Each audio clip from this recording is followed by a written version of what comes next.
Olá, meus amigos, a graça e a paz da parte do Senhor Jesus Cristo, que Ele seja o centro de nossas vidas. Estamos bem próximos do fim do trimestre. Nesse vídeo nós analisaremos a lição de número 12. Vamos iniciar orando a nosso Deus. Santo, bom e eterno Deus que estás nos céus, graças damos ao Senhor pelas bênçãos que o Senhor tem nos concedido. Obrigado pelo dom da vida, pela saúde e pela paz. Nos ilumine com teu Santo Espírito Santo para aprendermos as preciosas lições da tua palavra, em nome de Jesus. Amém. Deus é fiel. Essa frase é amplamente repetida por todas as pessoas que acreditam na existência de um ser superior. E, de fato, nós podemos confiar nessa assertiva. E podemos ainda ter a certeza da fidelidade divina. Contudo, ele requer que nós sejamos seus servos obedientes e colaboradores em sua missão. E ainda sobre a fidelidade de Deus, o verso para memorizar nos diz que nenhuma promessa falhou de todas as boas palavras que o Senhor havia falado à casa de Israel. Tudo se cumpriu. Discursos marcantes nem sempre são extensos, e nós temos o exemplo do discurso de posse de John Kennedy. Seu discurso tinha apenas 1.366 palavras, cerca de 4 páginas digitadas. Ele impressionou toda a nação ao dizer: sendo a boa consciência nossa única recompensa segura e a história a juíza final de nossos atos, avancemos para conduzir a terra que amamos, pedindo sua bênção e sua ajuda, mas sabendo que aqui na terra a obra de Deus deve ser verdadeiramente nossa obra. Não é de admirar que a maioria dos grandes homens da história tenham discursos importantes e impactantes, especialmente quando eles eram conhecedores, pelo menos em parte, da palavra de Deus. O que mais me chamou a atenção para a declaração de Kennedy é que nós temos responsabilidades muito significativas em apoiar a obra de Deus. Mesmo que não façamos muito, nosso testemunho será dado através do nosso comportamento. Perto do fim de sua vida, já sentindo-se aproximar o fim de seus dias, Josué também fez um discurso memorável e inspirador divididos entre os capítulos 23 e 24 do seu livro. E olha que interessante, os 2 capítulos têm juntos apenas 1.356 palavras na versão internacional, 10 a menos que o discurso de John Kennedy. Josué 23 relembra como o Senhor lutou por Israel e destaca a preocupação de Josué na manutenção da aliança. Aconselha a que o povo não se misture com as outras nações para que seus costumes não sejam corrompidos e se desviassem dos caminhos de Deus. Em Josué 24, temos uma ampliação da visão dos atos de Deus no passado e durante a conquista da terra de Canaã, com o objetivo de levar a uma decisão sobre quem merece ser adorado. Nesta semana, estudaremos o primeiro discurso de Josué, no qual ele fez uma retrospectiva das vitórias de Israel, mas, ao mesmo tempo, estabeleceu o caminho do sucesso futuro para a nação. A lição de domingo vem nos trazendo o título Tudo se cumpriu. O que Josué 21, 43 a 45 diz a respeito de Deus? Como essas palavras se aplicam não apenas à terra prometida histórica, mas também à realidade de nossa salvação? Mais uma indicação, 2 Timóteo 2, de 11 a 13. Deus fez conforme havia dito, concedeu a terra e descanso ao povo que confiou nele. Paralelamente, Paulo escreve a Timóteo que se permanecermos ao lado de Deus, nós teremos uma boa porção de vida e autoridade para reinar com ele. E mesmo diante de nossa infidelidade, ele permanece fiel. Sua palavra não falha, seja qual for o galardão, vida ou morte. Ele é fiel. O comentário do autor da lição destaca que os versos representam o ponto mais alto do livro e resumem sua teologia central. E ainda destaca um dos principais temas do livro, a fidelidade de Deus à aliança. Sobre a estrutura do livro, ele bem pode ser resumido pelos 2 versos da questão. Josué 21:43 resume os capítulos de 13 a 21 sobre a conquista e partilha da terra, enquanto Josué 21:44 resume os capítulos de 1 a 12, que tem como temas as vitórias sobre as nações cananitas. E o principal de todo o livro é a fidelidade de Deus. Por mais que em algumas lições eu tenha mencionado que essa geração de Israel tinha uma nova mentalidade, ainda assim eles não eram exatamente mais dignos que a geração de Moisés. O resultado positivo só aconteceu porque Deus zelou pelo seu próprio nome. Conforme enumerado no segundo parágrafo, ele deu toda a terra, livrou-os de todos os seus inimigos e, segundo todas as boas palavras que havia dito, tudo se cumpriu. Foi o Senhor quem jurou dar a terra e quem entregou seus inimigos em suas mãos. Apenas o Senhor. Josué frisa que Deus é o único responsável pela atual condição de Israel. Sua libertação do cativeiro, travessia pelo deserto, travessia do Jordão, a queda das muralhas, tudo foi fruto da ação divina e de mais ninguém. Como aplicação a nossos dias, não é a guarda dos mandamentos, a contribuição com o sustento da igreja que nos concede a salvação. Ela é uma dádiva que vem apenas de Jesus Cristo. Pela graça vocês são salvos mediante a fé, e isto não vem de vocês, é um dom de Deus, não de obras, para que ninguém se glorie. Repetindo agora os versos da segunda metade da pergunta, fiel é esta palavra: se já morremos com ele, também viveremos com ele. Se perseveramos, também com ele reinaremos. Se o negamos, ele por sua vez nos negará. Se somos infiéis, ele permanece fiel, pois de maneira nenhuma pode negar a si mesmo. A lição de segunda-feira nos traz o título Sinal de Preocupação. Como eu disse na introdução de nosso estudo, nós podemos confiar na fidelidade de Deus, mas também temos nossa participação na missão. A missão de Israel era obedecer ao Senhor em todas as coisas e assim foi feito. Mas agora, uma vez concedida a bênção, a questão é: Israel permaneceria fiel a Deus? Eles conservariam o território sob seu domínio? A questão de número 2 indica, leia Josué 23, de 1 a 5, quais são as principais ideias da introdução de Josué? Josué sabia que o povo precisava de liderança responsável e eficiente. Ele sabia também que o seu chamado foi resultado da preocupação de Moisés em ter um substituto, como lemos em Números. Que o Senhor, o Deus que a todos dá vida, designe um homem como líder desta comunidade para conduzi-los em suas batalhas, para que a comunidade do Senhor não seja como ovelhas sem pastor. Assim, a preocupação de Josué e seu ato de reunir todo o povo e todas as autoridades era demonstração clara de uma necessidade urgente e muito séria: assumir um comportamento de fidelidade. O idoso Josué lembra a todos que o Senhor havia lutado por eles. Não foi por meio de seu poder militar que eles conseguiram possuir a terra, mas pela intervenção de Deus unicamente. O Senhor deu a Israel descanso de seus inimigos, mas ainda restavam algumas nações que precisavam ser eliminadas.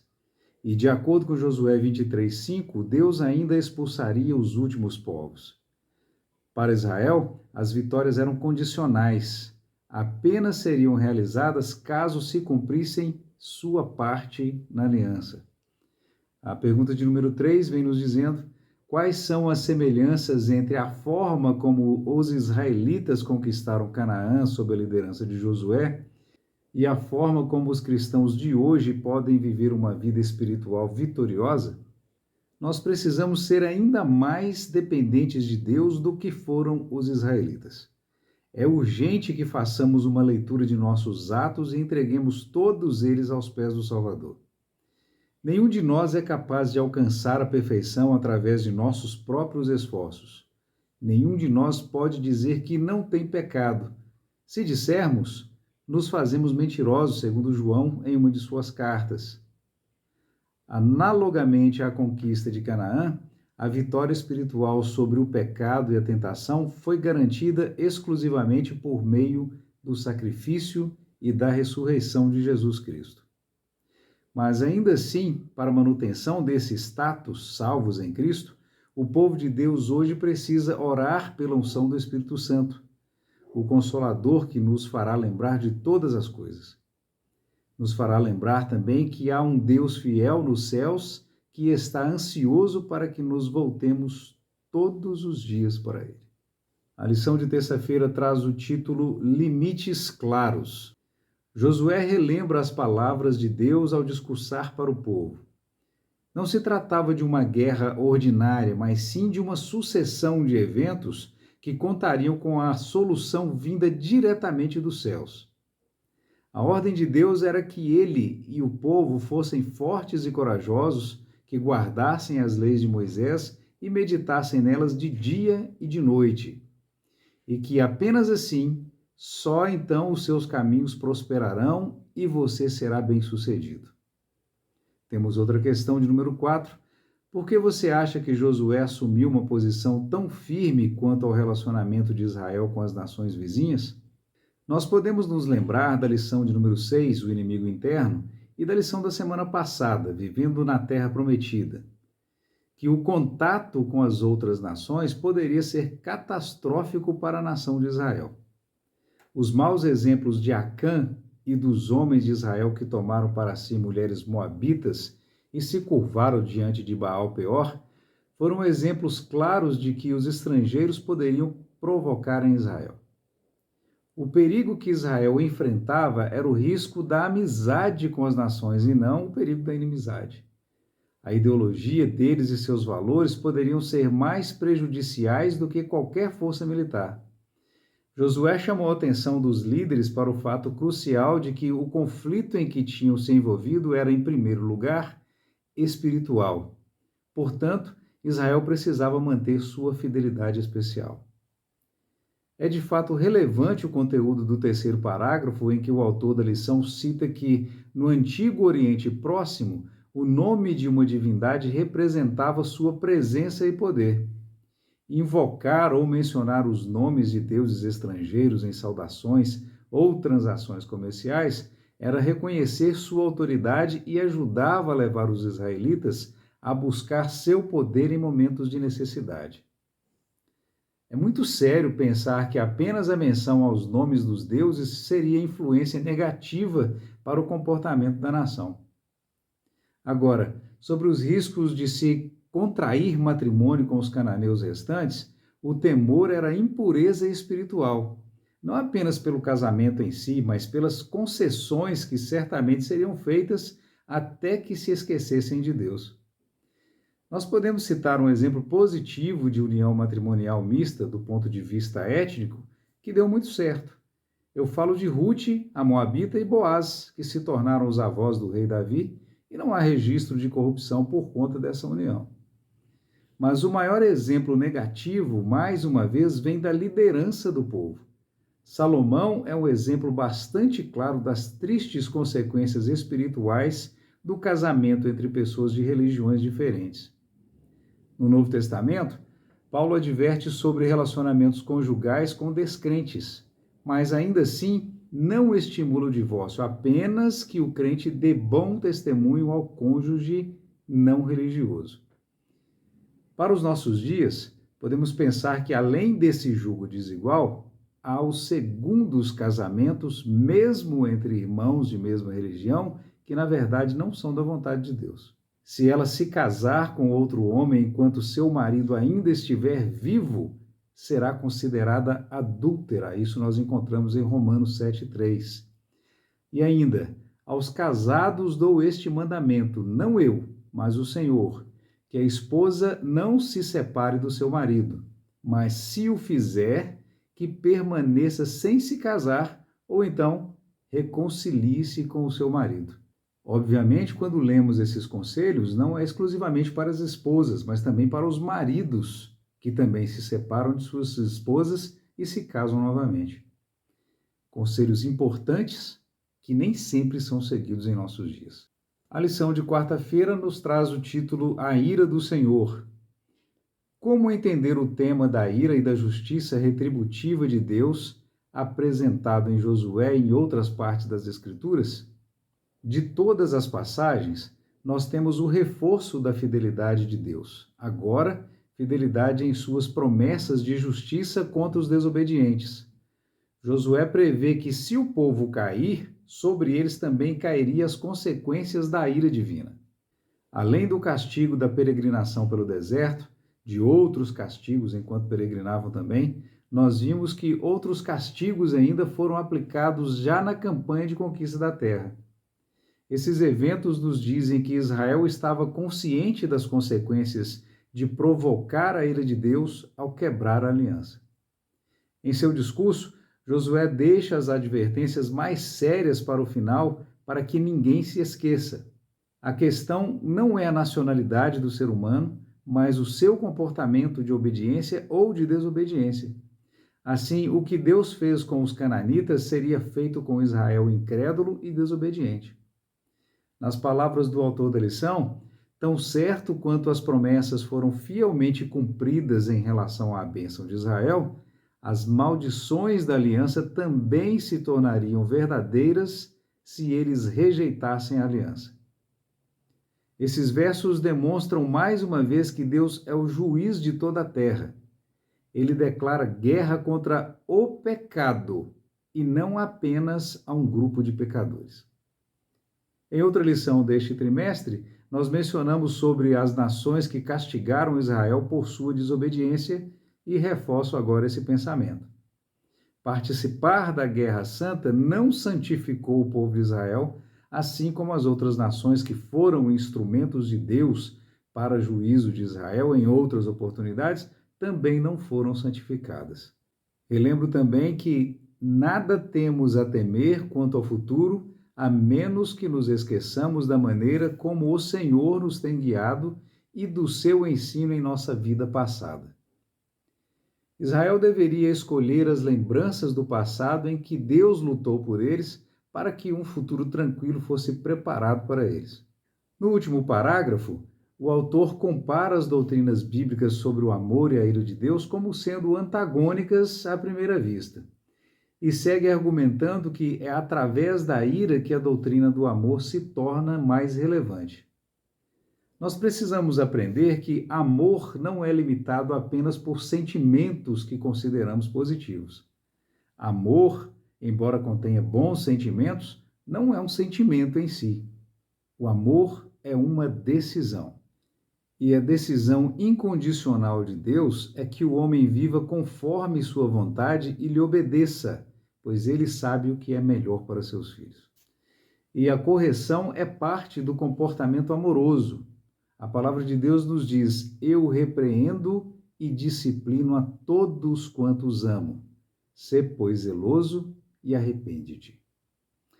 Então, no contexto de um mundo afetado pelo pecado, a ira do Senhor é a atitude de sua santidade e de sua justiça. Sua ira nunca é uma atitude emocional, vingativa, imprevisível.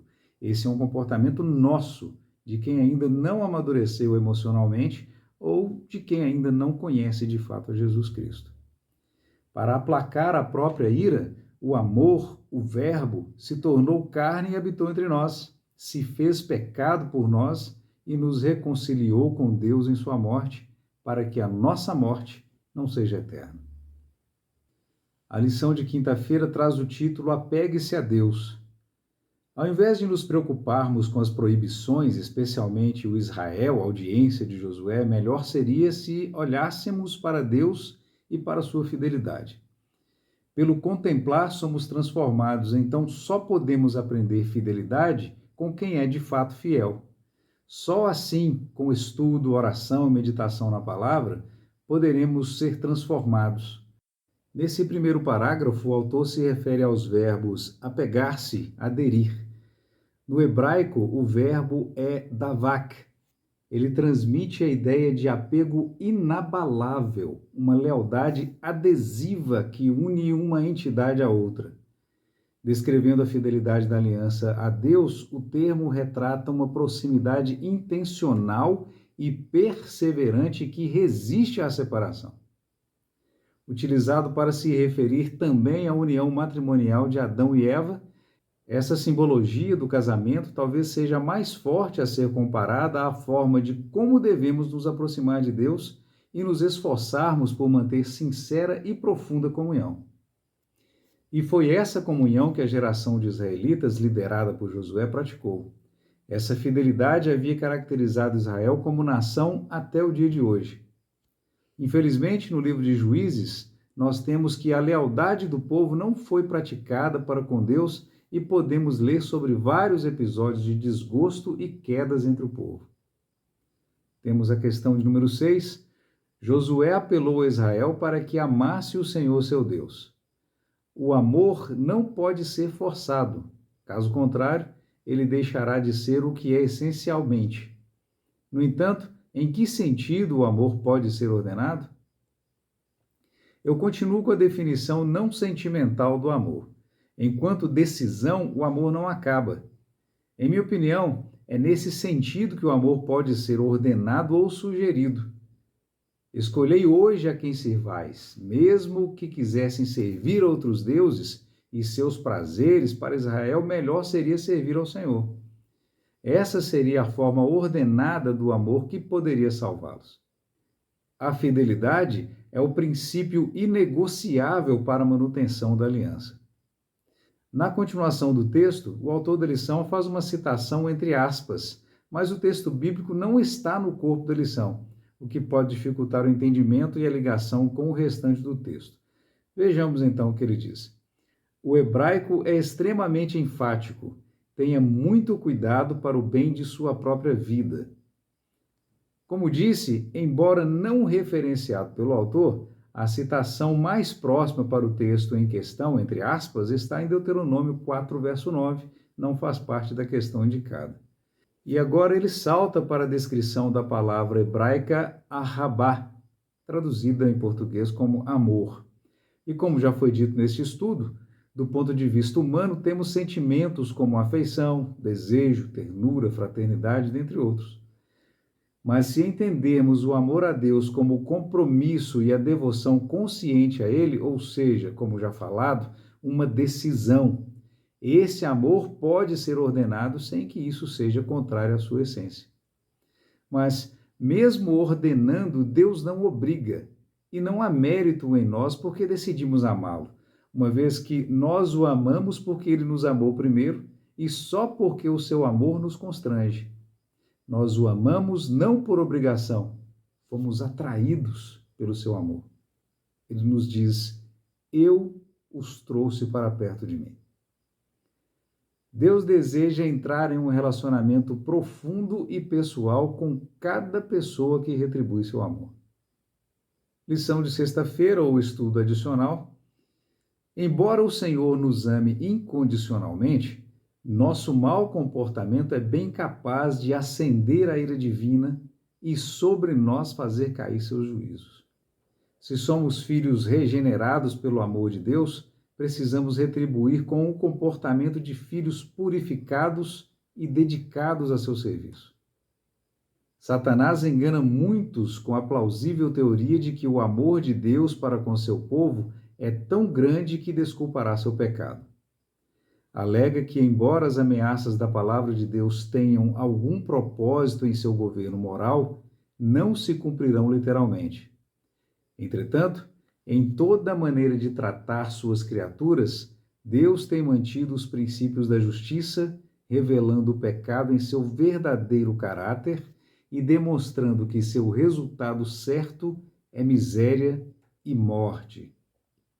Nunca houve nem nunca haverá perdão incondicional do pecado. Tal perdão mostraria o abandono dos princípios de justiça que constitui o próprio fundamento do governo de Deus e encheria de espanto o universo dos seres não caídos. A suposta benevolência que rejeita a justiça não é benevolência, mas fraqueza. Deus é o doador da vida. Desde o princípio, todas as suas leis foram estabelecidas em favor da vida. Contudo, o pecado se intrometeu na ordem que Deus tinha estabelecido e o resultado foi a discórdia. Enquanto o pecado existir, o sofrimento e a morte serão inevitáveis. O ser humano só pode ter esperança de se livrar dos terríveis resultados da transgressão pelo fato de o Redentor ter suportado em nosso favor a maldição do pecado. Bom e eterno Deus, agradecemos ao Senhor pelo estudo da Tua Palavra, que nós possamos nos lembrar dessas preciosidades e praticá-las em nossa vida.